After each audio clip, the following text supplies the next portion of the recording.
As you see me now, as I'm engaging with you, I'm in a virtual world where, just like the real world, I have a camera, I have my device here, I've got a TV running. I can really take you through a journey and show the outside world what these platforms do. I'm Liz Rosenthal. I'm the co-curator of Venice VR Expanded at the Venice International Film Festival. I met Rick last year in our virtual world. We've never met for real, and that's the case with many of the people I hang out with now in virtual worlds. So Rick is based in Johannesburg, and he's got a very long career as a creative technologist. Hi, Rick.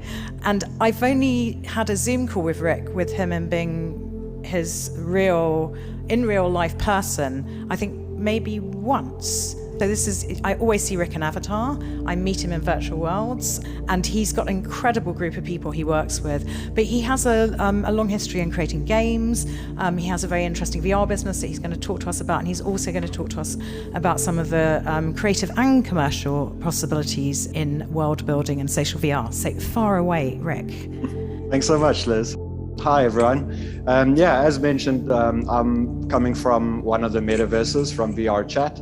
It's also very strange to see me as a human avatar. As Theo mentioned earlier, I'm very much of the thought of avatars really need to be anything. So, for metaverses to really exist, you really want to be anything you want. But I thought I'd arrive as a Ready Player Me avatar just to introduce people to the concept before we go too culturally crazy. So just a little bit of background. I've been developing games since Nokia phones. That's many decades ago. And through that process, I've obviously been learning a lot on networking, on how gaming communities interact with each other. And when virtual reality came along, it really was, for me, a huge shift in the technicality of creation. Through that, also spending a lot of time in the metaverse, as Liz mentioned, it's been, I think, a year and a half now. We've had our little metaverse crew where we get together once a week and explore these platforms, and seeing things like the Venice Biennale happening, seeing things like Rain Dance happen in VR.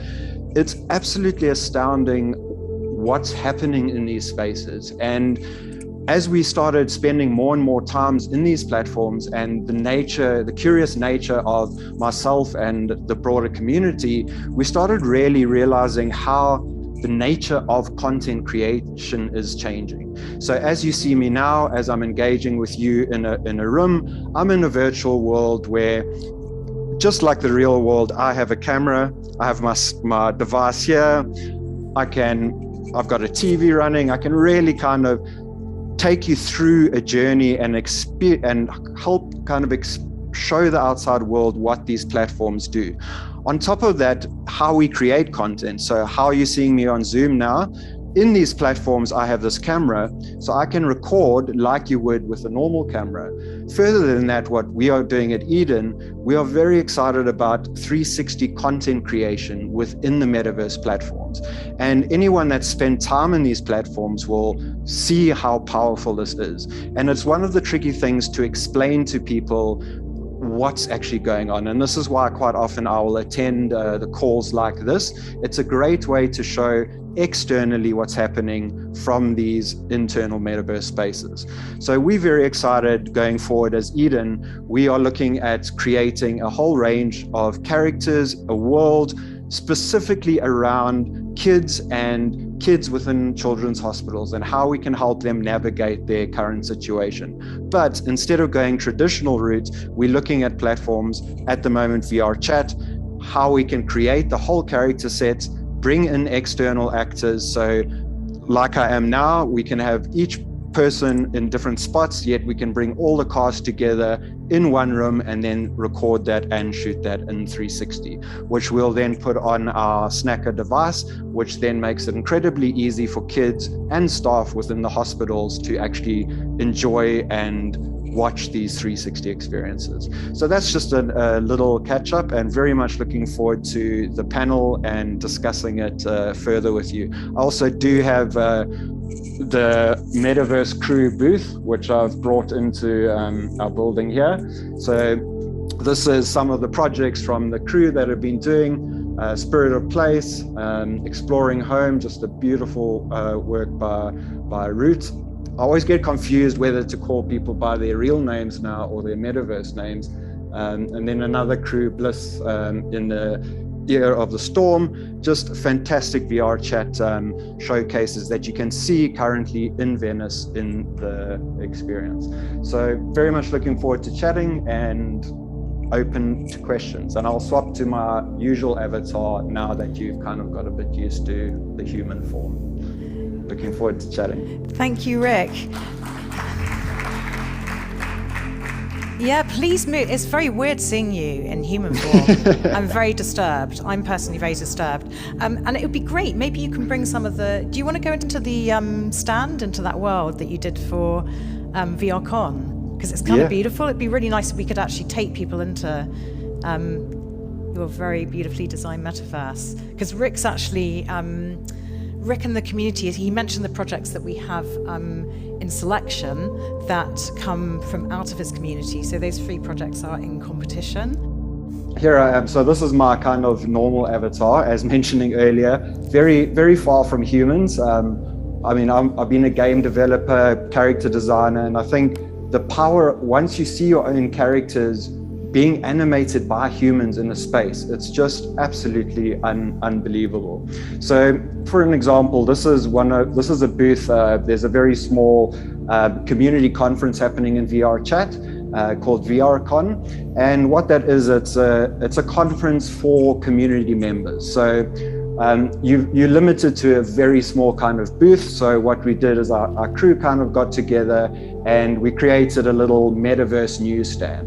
So how this actually works is the booth itself is kind of full of free beer just to get quite glowy there, to get the customers in. But how this actually works is you'll see on the left, we've got videos that constantly play. And these are all videos that have been shot and built from performances within VR chat. And talking about avatars, the crew created this little avatar machine. So basically you can walk up, choose any one of the avatars here, and then dress it up and you can be any of the crew avatars you want. And just an example how traveling works in the metaverse. Here you can see, which is quite common, those who have been in VR chat before, this is what's called a portal. So you as an avatar, if I jump through that portal, I will go to another world. So here's just an example of some of the crew worlds. So Marsilia, which is one of the performances happening tonight, you can come up here, choose a mycelia performance, and then very quickly jump through this portal and you'll end up in the mycelia world. So it's just a very quick example of the type of environments you can create. It will change actually as our own identity, and of course gives life to such policies.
And developments like smart traffic.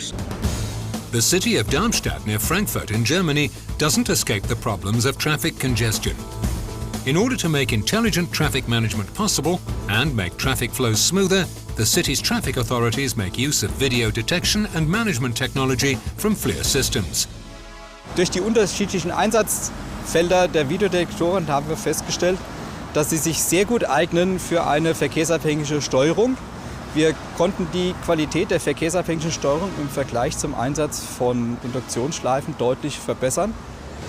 Also der große Vorteil der Videodetektion im Vergleich zu Induktionsschleifen ist, dass wir keinen Tiefbau benötigen, keine Fremdfirmen extra beauftragen müssen, die uns die Schleifen in die Fahrbahn legen, sondern wir montieren einfach die Kamera dahin, wo wir sie hinhaben wollen, verdrahten sie und tun sie anschließend konfigurieren und fertig. Mit den Videodetektoren sind wir auch in der Lage, eine Stauerkennung durchzuführen, um bei erhöhtem Verkehrsfluss eine Grünzeitverlängerung durchzuführen, um den Stau und bzw. den erhöhten Verkehr abfließen zu lassen. The city of Darmstadt is using various types of video sensors for vehicle, pedestrian and bike detection. This has made the inner city traffic a lot safer and more efficient. Smart government. In contrast with rapid urbanization, the infrastructure is lagging behind. Traffic congestions and accidents have resulted in enormous waste of productivity and property loss.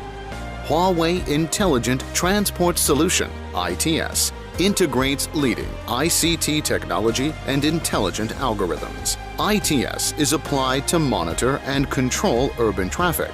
It improves traffic safety and efficiency and optimizes citizens' transportation experience.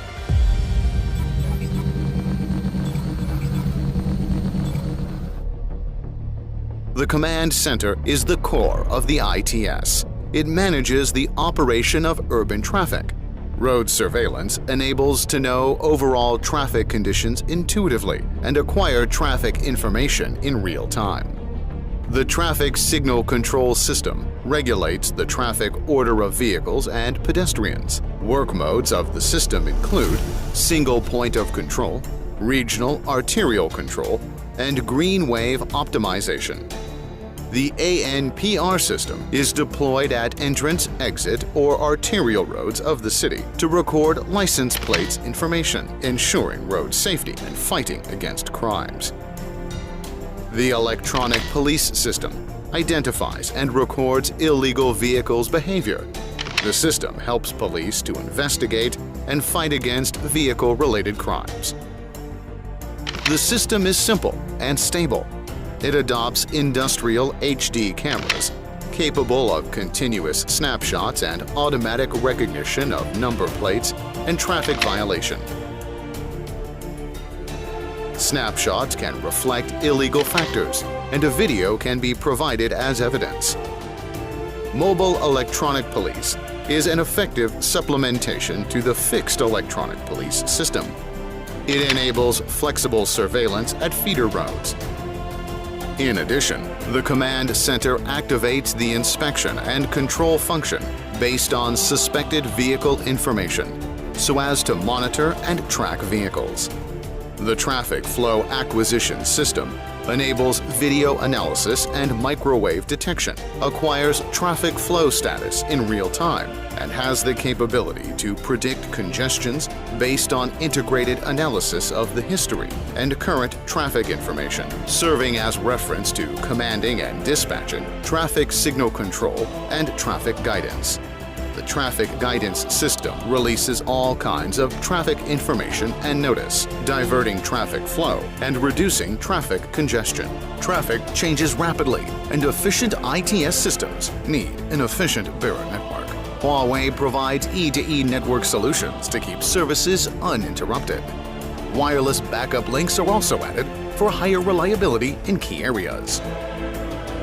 Huawei ITS solution is now serving 20 cities and operating as the backbone of smooth and efficient urban traffic. Smarter traffic, better life. Smart cities. Singapore is a new center for technological innovation and the best alternative to Silicon Valley, according to leading high-tech industry leaders. It seems that they are already living in 2050. What is the secret of such technological success? And what technologies of the future have already been implemented in Singapore? Let's find out in this video.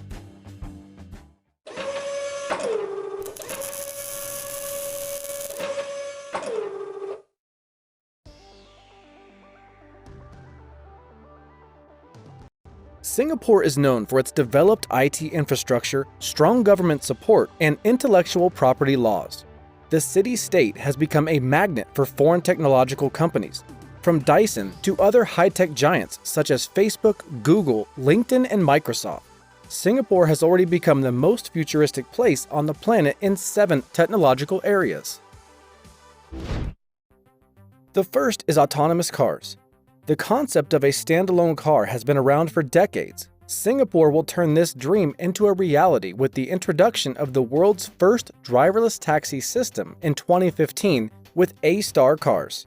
It is interesting that the first passengers of the robot car were the top officials of the state who wanted to show the population the safety of this new transportation.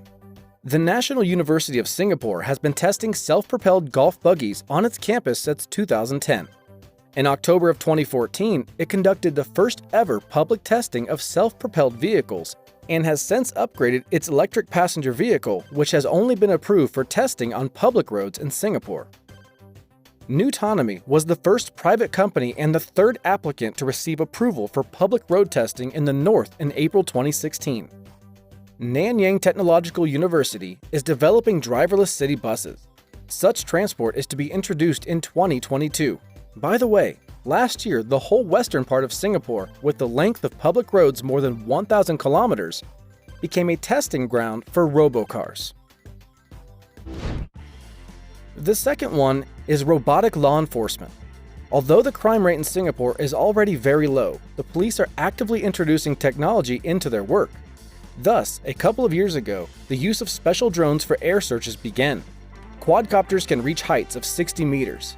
Engineers equipped them with powerful sirens and a searchlight that is 10 times more powerful than your car's headlights. In addition, the ground space during public events is also patrolled by bots. They are fully autonomous and use pre-planned routes for navigation. Since the bots are equipped with cameras, they allow for remote surveillance. The third is smart homes. This is a key element in Singapore's vision for the city of the future. In Singapore, 80% of the population lives in affordable apartments that the government supports. And for the government, it is a huge test site for the Smart-Enabled Home Initiative. Whole neighborhoods are initially equipped with smart sensors. They monitor electricity, water, and other consumption in real time. Vacuum waste management systems and solar panels for power generation are also beginning to be implemented. But even if housing is not equipped with all of this, any Singaporean can make his home smart on his own, as the management system, by the way, can reduce utility bills. The fourth is smart streets. Singapore seeks to make its streets smarter by installing light poles that can illuminate avenues as well as the technological future of the city. These new lamps are equipped with sensors and analytical system. The sensors can monitor environment changes such as temperature, rainfall, and humidity. In addition, they respond to loud sounds such as a scream or a car crash. In the future, it is planned to equip lamps with facial recognition sensors to ensure the street's safety in Singapore. Fifth, robots. There are 488 robots per 10,000 employees in Singapore, compared to Russia at 5 per 10,000. Robots are being introduced in all spheres, not only foreign but also domestically produced. For example, the Eureka Robot Company designs ready-made solutions and software for production automation. MI Robotic Supplies Delivery, home, social, and service robots, as well as telepresence robots. Robotics actively develops robot solutions for the elderly, such as RoboCoach, which helps to select the right physical activity. Singapore is also looking to introduce robots into the medical industry. For example, robots are already delivering drugs, which speeds up the process and reduces waiting times in pharmacies. The sixth is cashless payments and a digital state. The Smart Nation program implies comfort in every aspect of life. Today, Singaporeans can pay via QR codes in restaurants or retail stores using only their smartphones. The city-state has also a national digital identification system and uses two-factor authentication and can be used to access all government services. However, the person must give their consent before anyone can access a person's digital identity, and there are also a control log so that you can see who has accessed your data. Digital IDs do not allow you to fill out passport details everywhere. You can even open a bank account with them. Most things in life, such as having a baby, going to school, or getting benefits, do not require you to leave at home at all. Everything can be registered on a single state portal. 7. Amalgamation with virtual reality. Speaking about the concept of a smart city, one can't help but mention the most popular trends of our time: virtual reality and augmented reality. Since augmented reality combines virtual and real worlds, it allows enterprises to remotely attract users with their products. Today, every Singaporean can try on clothes, makeup, and even add furniture to their homes while holding their smartphone. Probably the most ambitious VR project is the Virtual Singapore. It aims to create a digital, three-dimensional model of the city. This project will be a testing ground for government, business, and researchers in Singapore who want to create a sustainable, smart city. VR also offers great opportunities for entertainment. Today, Singapore is the cradle of the world's leading virtual reality companies. Which of these technologies would you like to see implemented in your country in the coming future? Write in the comments down below. Please don't forget to subscribe to our channel and share this video.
What we will see is that everything will be integrated into an ecosystem driven by big data and driven particularly by close cooperation also of governments with business, civil society. And this revolution will come at a breathtaking speed.